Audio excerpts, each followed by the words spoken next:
अस्सलाम वालेकुम नाज़रीन, आपको बड़ी खबर से आगाह करते चलें कि इमरान खान ने बड़ा ऐलान कर दिया है और बड़ी हिकमत अमली तैयार करने का मंसूबा बना लिया है।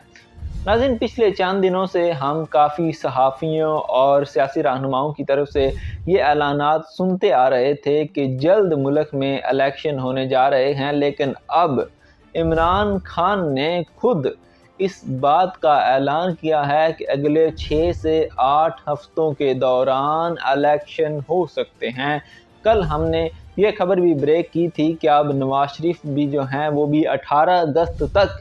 असम्बलियों को तहलील करवाना चाहते हैं और इस हवाले से तमाम मामलात जो हैं वो तय होते हुए नज़र आ रहे हैं।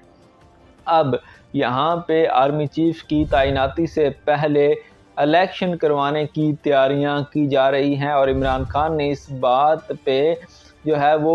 तस्दीक की है कि अब 6 से 8 हफ्तों के दौरान इलेक्शन हो सकते हैं। इसलिए उन्होंने अपने सियासी कारकुनान और सियासी रहनुमाओं को हदायत की है कि इलेक्शन की तैयारियां शुरू कर दी जाएं।